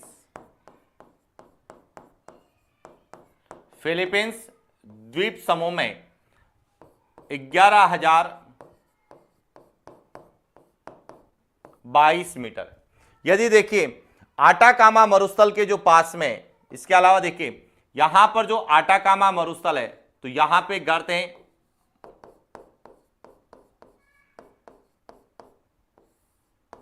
आटाकामा गर्त। यहां पर पेरू और चिली की सीमा पर, यहां पर पेरू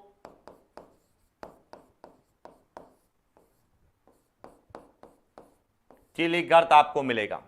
इसी तरह से यहां पर आपको जो है यहां जापान है, यहां पे जापान गर्त मिलेगा।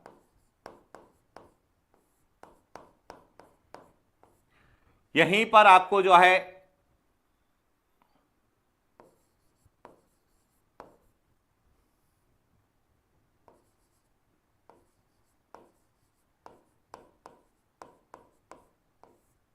क्यूराइल गर्त मिलेगा। तो यह ध्यान रखना कि प्रशांत महासागर में अनेक गर्तें, लेकिन विश्व का सबसे गहरा गर्त जो है मेरियाना ट्रेंच, यह फिलीपींस में है। इसके अलावा जापान के पास है वह जापान गर्त कहलाता है, आटाकामा के पास है वह आटाकामा गर्त कहलाता है, पेरू और चिल्ली के पास में वह पेरू चिल्ली गर्त कहलाता है। इसके अलावा प्लानेट गर्त भी मिलेगा, बेली गर्त भी मिलेगा, नीरो गर्त भी मिलेगा, लेकिन उनको हमें एग्जाम पॉइंट ऑफ व्यू से नहीं पूछा जाता है। इसी तरह से एल्यूशियन गर्त भी मिलता है। तो एक और गर्त इसमें आपको याद रखना है, एल्यूशियन गर्त। एल्यूशियन गर्त यहां भी प्रशांत महासागर में, बेली गर्त यहां भी है, रिक्यू गर्त भी आपको मिलेगा यहां पर, नीरो गर्त भी आपको जो है प्रशांत महासागर में मिलते हैं। लेकिन आपको कौन सा याद रखना है, मेरियाना ट्रेंच है वह याद रखना है कि जो विश्व का सबसे गहरा गर्त है। तो प्रशांत महासागर की विशेषताओं के बाद में दूसरा पूछा जाता है कि प्रशांत महासागर में कौन कौन से गर्त हैं। और गर्त के बाद तीसरी जो विशेषता है वह है प्रशांत महासागर के कटक।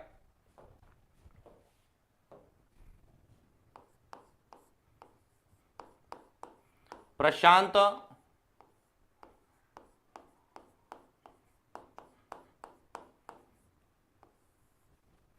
महासागर के जलमग्न कटक। क्या? प्रशांत महासागर के जलमग्न कटक। अब समझना, सबसे पहले तो जलमग्न कटक क्या होते हैं।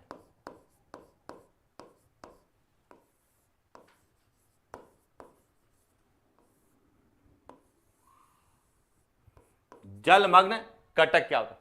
अब जलमग्न कटक की परिभाषा को समझना पहले कि क्या होते हैं, कि महासागरों के भीतर जब प्लेटों में कौन सी गति होती है, अपसारी गति होती है। कौन सी गति? अपसारी।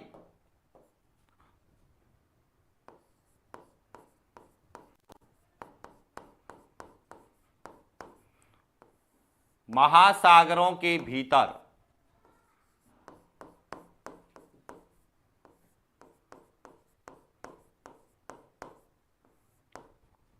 प्लेटों में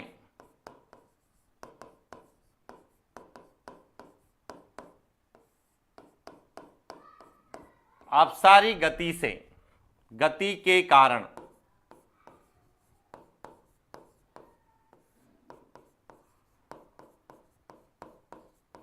ज्वालामुखी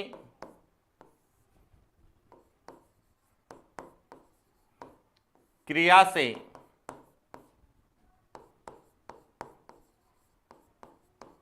निकले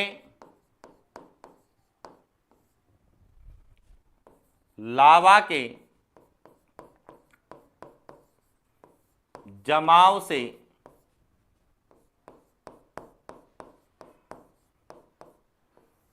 निर्मित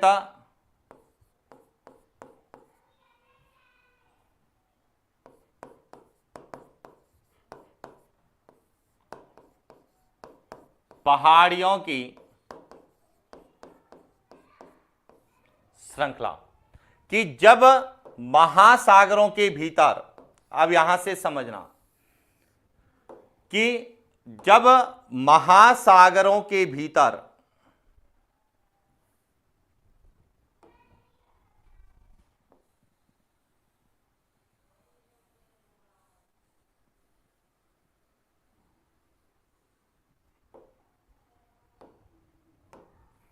यह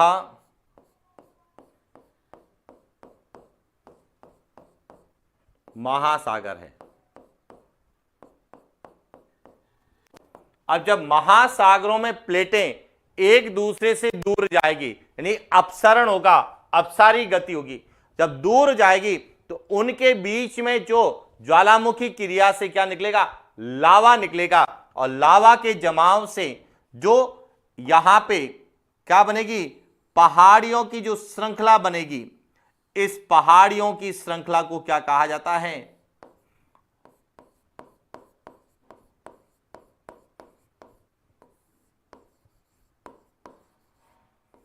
जलमग्न कटक कहा जाता है। तो कटक एक तरह से पहाड़ियों की श्रृंखला होती है, ज्वालामुखी क्रिया के से निकले लावा निर्मित यह पहाड़ियां होती है जो महासागरों के अंदर पाई जाती है, इन्हें ही क्या कहा जाता है, जलमग्न कटक कहा जाता है। और अधिकांश जलमग्न कटक जो है महासागरों के मध्य भाग में पाए जाते हैं। यह भी ध्यान रखना कि जलमग्न कटक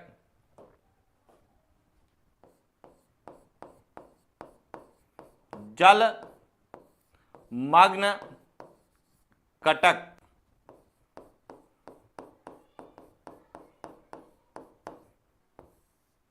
महासागरों के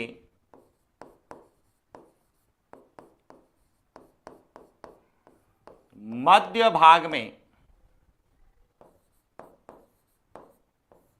पाए जाते हैं। कहां पाए जाते हैं, महासागरों के मध्य भाग में। और इनकी जो औसत ऊंचाई मानी जाती है वह 250 मीटर के आसपास, और इनकी जो औसत ऊंचाई है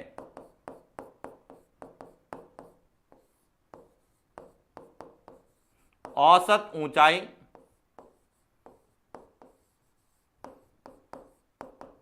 2500 मीटर, 2500 मीटर मानी जाती है। अब बात कर रहे हैं हम प्रशांत महासागर में कौन कौन से जलमग्न कटक है।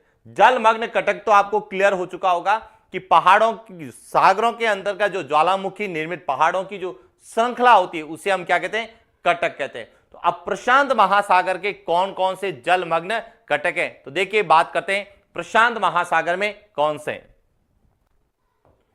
तो यहां आपको नजर आ रहा होगा प्रशांत महासागर, कौन सा है, यहां प्रशांत महासागर है।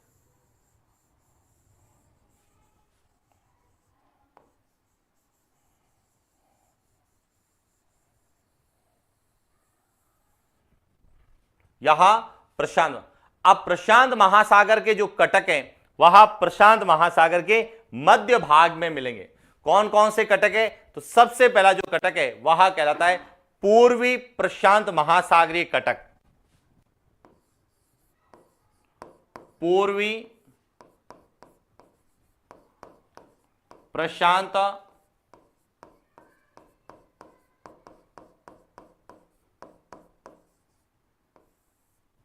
महासागरीय कटक, जो कि पूर्वी प्रशांत महासागर में, और इसे पूर्वी प्रशांत महासागरीय कटक को क्या कहा जाता है, अल्बेट्रॉस का पठार कहा जाता है।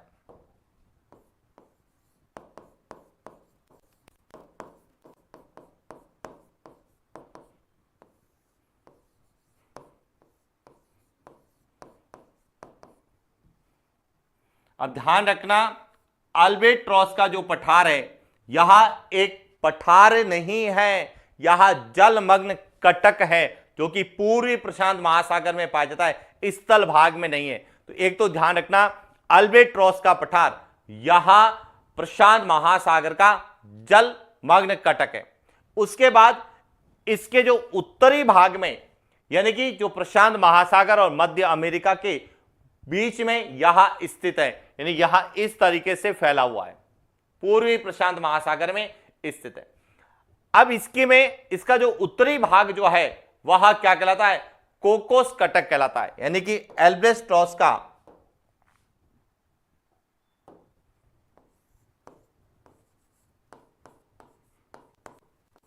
इसका जो उत्तरी भाग है वह क्या कहलाता है, कोकोस कटक।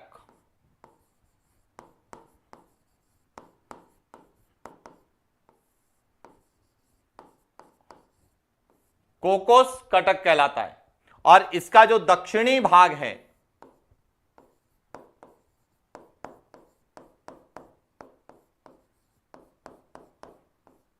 दक्षिणी जो भाग है वह क्या कहलाता है, वह फ्लेक्सिक जुआन फर्नांडिस कटक, यानी कि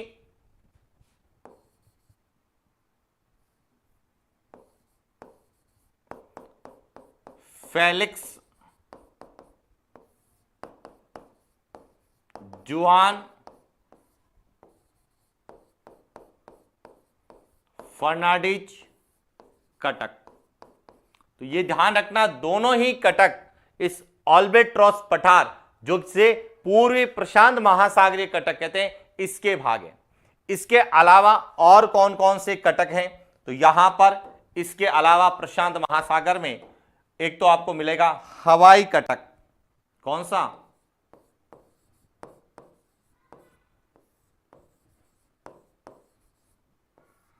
हवाई कटक कहां पर है?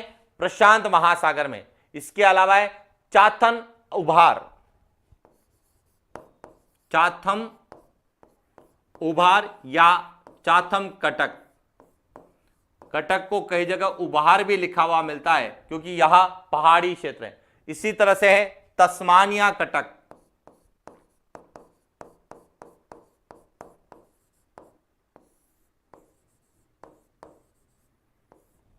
तस्मानिया कटक यह भी कहां पर है? प्रशांत महासागर में। और कौन सा है? मैक्वेरी कटक,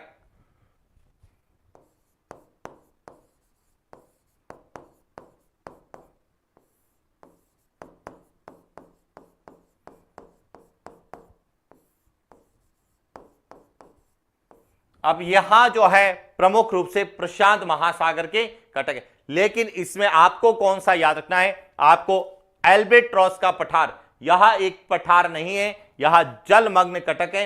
इसका उत्तरी भाग कुछ किताबों में उत्तर पूर्वी भाग भी मिलता है। किस तरह से? जैसे यहां जो है एल्बेट्रॉस का जो पठार है, यहां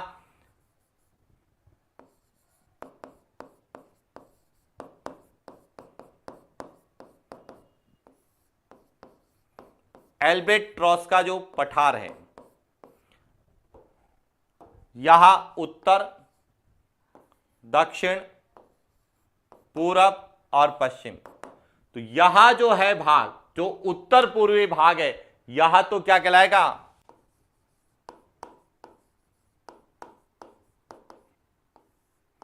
कोकोस कटक कहलाएगा।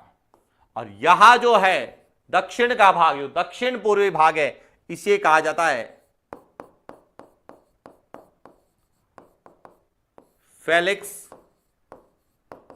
जुआन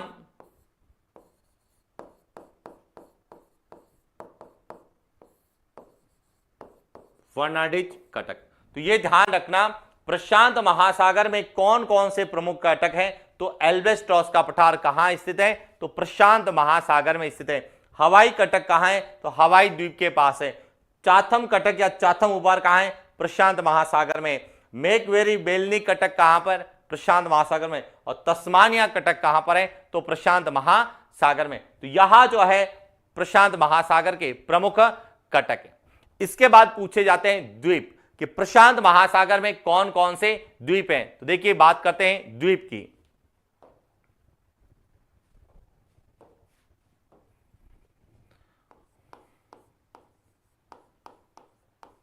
प्रशांत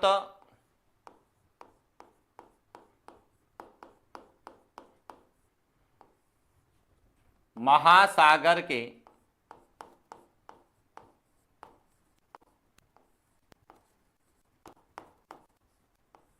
प्रमुख द्वीप।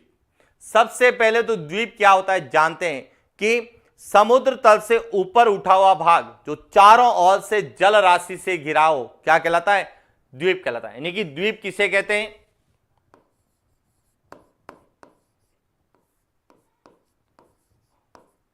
वह भूखंड जो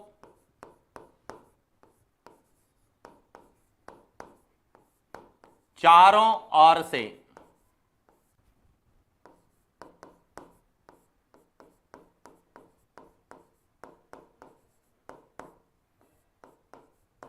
जल राशि से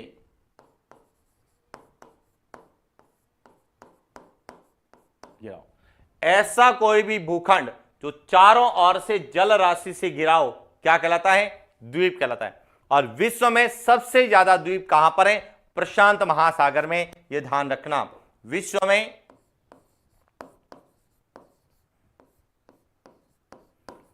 में सर्वाधिक द्वीप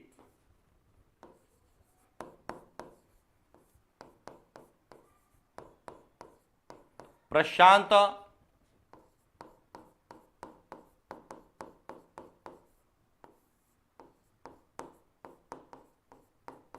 महासागर। विश्व में सबसे ज्यादा द्वीप कहां मिलेंगे? तो प्रशांत महासागर में। अब प्रशांत महासागर में सबसे ज्यादा द्वीप है, तो प्रशांत महासागर में कौन कौन से द्वीप हैं? तो सबसे पहले बात करते हैं प्रशांत महासागर का सबसे बड़ा द्वीप कौन सा है। तो देखिए प्रशांत महासागर की द्वीपों की यदि बात करें तो प्रशांत महासागर का जो सबसे बड़ा द्वीप है वह है बोर्निया द्वीप। कौन सा है?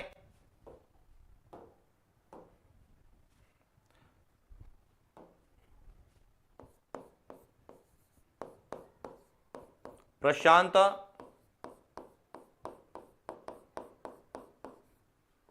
महासागर का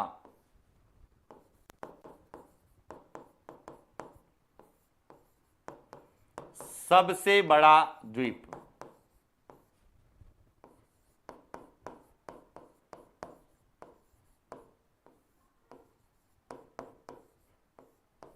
बोर्निया द्वीप है। क्लियर हो गया? इसके अलावा प्रशांत महासागर में कौन कौन से द्वीप आते हैं? तो एक तो आता है इसमें जापान द्वीप समूह। जापान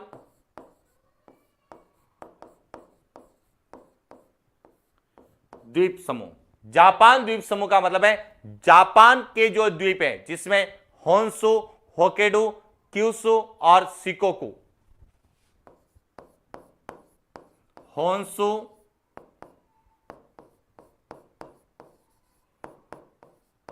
होक्काइडो, क्यूशु,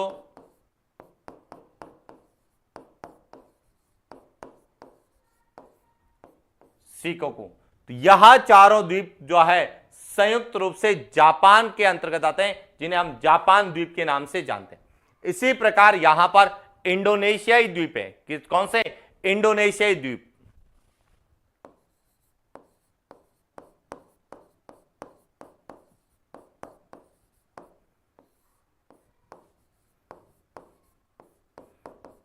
इंडोनेशिया द्वीप समूह में शामिल है बोर्निया।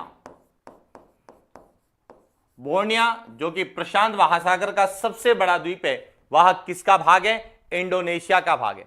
इसी प्रकार ओसेनिया के द्वीप समूह है मेलोनेशिया,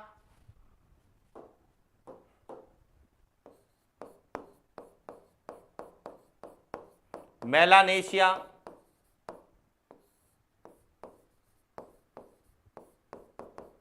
द्वीप समूह हैं।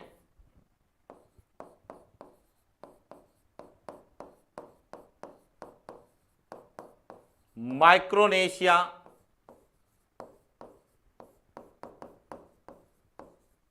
द्वीप समूह है।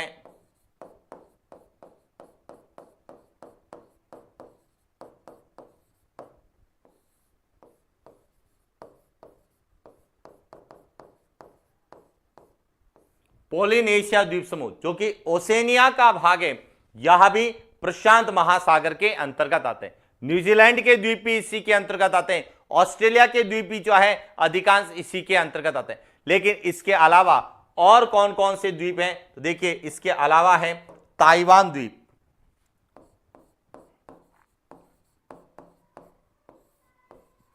ताइवान द्वीप है,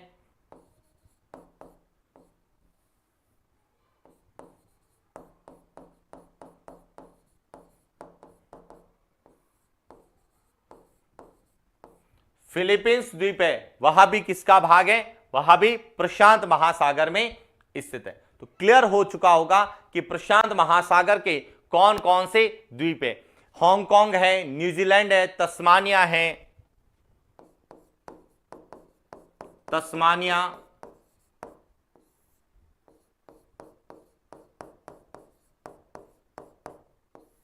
हांगकांग है, मकाओ है,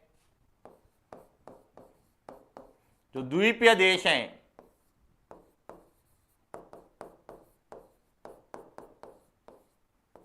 यहां सभी जो है प्रशांत महासागर के द्वीप है। और यदि हम बात करें देखिए मानचित्र के अंतर्गत, तो जो यह प्रशांत महासागर का मानचित्र है,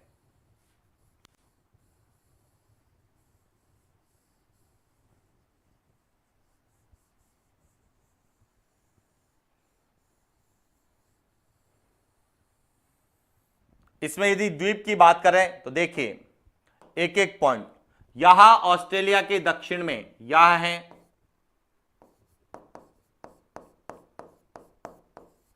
तस्मानिया, यह है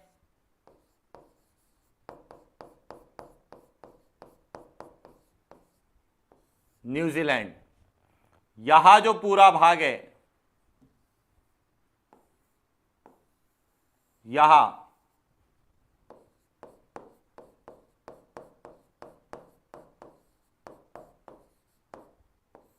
मेलानेशिया, यहां है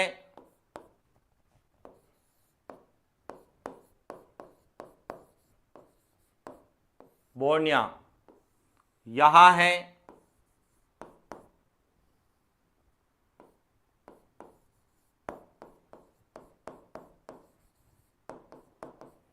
फिलीपींस, यह है ताइवान, यह है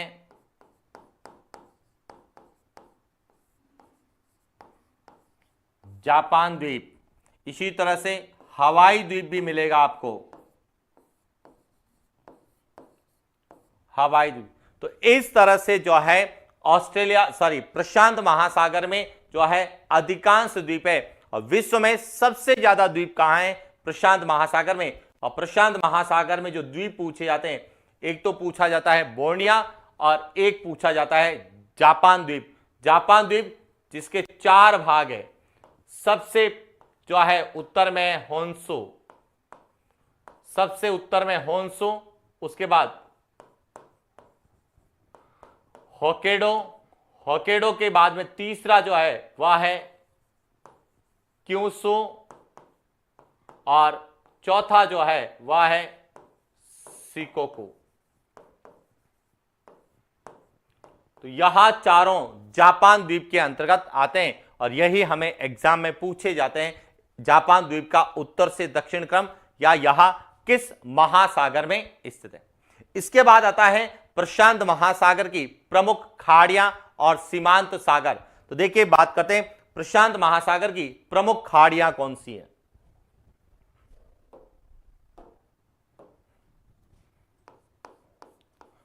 प्रशांत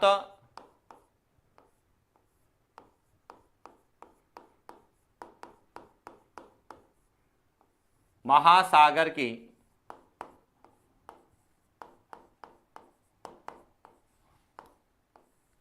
खाड़ियां तथा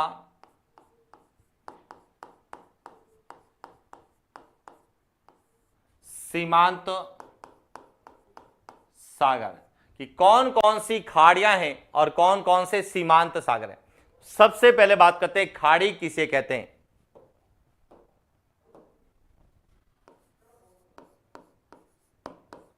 खाड़ी कि वह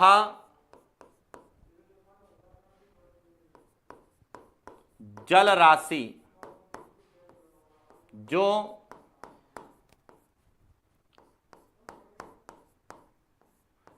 तीन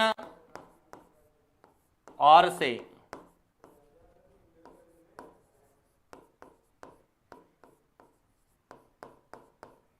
स्थल भाग से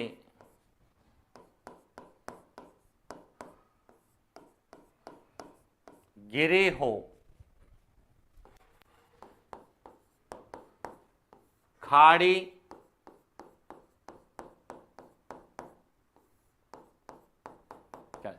ऐसी कोई भी जल राशि जिसके तीनों और क्या हो, पान जो है स्थल भाग हो। कैसे? देखिए, जैसे यहां कोई भी एक जल राशि जो तीन ओर से स्थल भाग से घिरी है, तीनों और क्या है? स्थल भाग है। तीन ओर से स्थल भाग से घिरी है, और बीच में क्या है? जल राशि है। तो इस संरचना को क्या कहा जाता है? खाड़ी कहा जाता है। अब देखिए, प्रशांत महासागर में दो प्रमुख खाड़ियां हैं। कौन सी है? एक तो है कैलिफोर्निया की खाड़ी, प्रशांत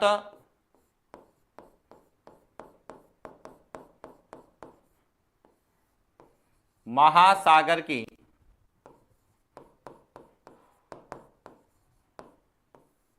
खाड़ियां, जिसमें एक तो है कैलिफोर्निया की खाड़ी,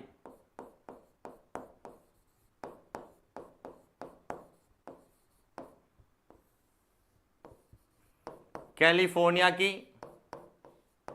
खाड़ी जो कि कहां पर है, यूएसए में। और दूसरी है कारपेंट्रिया की खाड़ी,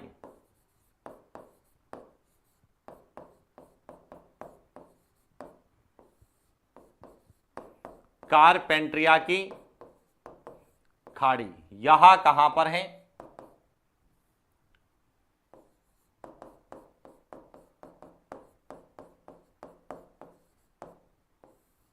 ऑस्ट्रेलिया में। तो ये ध्यान रखना, प्रशांत महासागर में दो खाड़ियां हैं, कैलिफोर्निया की खाड़ी और कारपेंट्रिया की खाड़ी। कहां कहां है इसका यदि हम मानचित्र में देखें, यानी कि विश्व के मानचित्र में देखें, तो यहां जो पूरा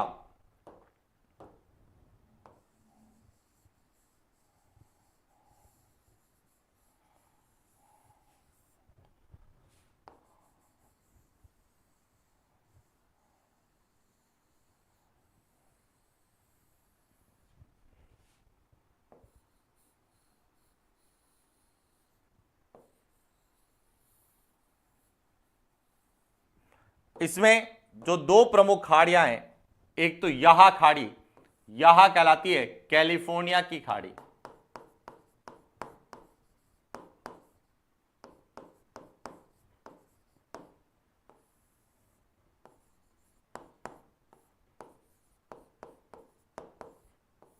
यहां कहां पर है, यूएसए में है कैलिफोर्निया की खाड़ी, जो तीन ओर से जो है स्थल भाग से घिरी हुई है, यहां है।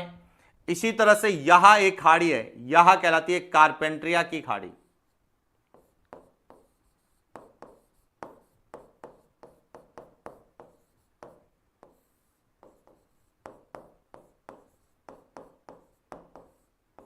जो कि किसका भाग है, ऑस्ट्रेलिया का। तो इस तरह से देखा जाए तो प्रशांत महासागर में बहुत सी खाड़ियां हैं, लेकिन मुख्य रूप से दो खाड़ियां हैं, कैलिफोर्निया की खाड़ी और कारपेंट्रिया की खाड़ी। इसके बाद सीमांत सागर। सीमांत सागर का मतलब है कि प्रशांत महासागर के सीमा पर कुछ सागर स्थित हैं। कौन कौन से हैं देखिए, सीमांत सागर में बात करते हैं तो एक तो आता है बेरिंग सागर,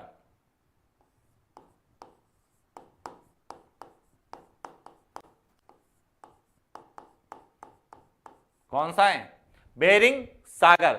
दूसरा है ओखास्टक सागर,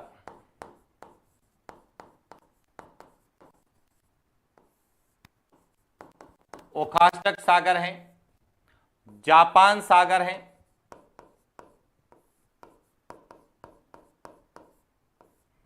पूर्वी चीन सागर है,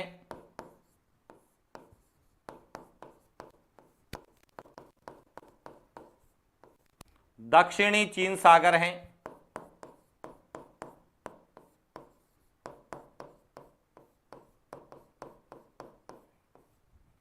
कोरल सागर है,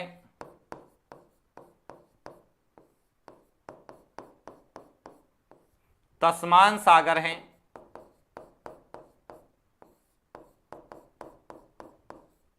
तो यह सभी जो है प्रशांत महासागर के कौन से सागर आते हैं, यह सभी सीमांत सागर है। इसी प्रकार और भी कई सागर है, आराफुरा सागर है, सेलिबीज सागर है। इसके अलावा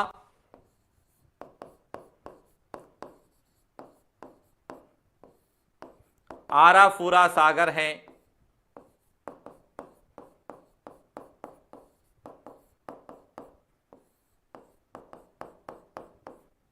सेलिबीज सागर। तो केवल आपको यहां पे सागर के नाम पता होने चाहिए और वह सागर जो है किस महासागर का भाग है यह पूछा जाता है। तो प्रशांत महासागर में सीमांत सागर में बेरिंग सागर, ओखास्टक सागर है, जापान सागर है, पूर्वी चीन सागर, दक्षिणी चीन सागर, कोरल सागर, तस्मान सागर, आराफुरा सागर, सेलिबीज सागर। और खाड़ियों में कारपेंट्रिया की खाड़ी और कैलिफोर्निया की खाड़ी जो कि सबसे ज्यादा चर्चित रहती है और सबसे ज्यादा प्रश्न पूछे जाते हैं। तो ये था प्रशांत महासागर कि प्रशांत महासागर की क्या विशेषताएं हैं। तो विश्व का सबसे बड़ा और सबसे गहरा महासागर है। इसकी उत्पत्ति पैथालासा के सिकुड़ने से हुई है और यह जो महासागर है यह विश्व में गहरा तो है, साथ ही साथ यह महासागर सर्वाधिक द्वीप वाला महासागर भी है कि विश्व में सबसे ज्यादा द्वीप प्रशांत महासागर में। तो कौन से द्वीप हैं, इसमें कौन से सीमांत सागर हैं, कौन सी खाड़ियां हैं, यहां कौन कौन से कटक हैं, उनके बारे में विस्तार से चर्चा की। और इसी के साथ हमारा प्रशांत महासागर और उसकी विशेषताओं को लेकर जितने भी प्रश्न पूछे जाते हैं उनके बारे में हमने चर्चा की। तो आज के लिए इतना ही, मिलते हैं नेक्स्ट क्लास। Thank you.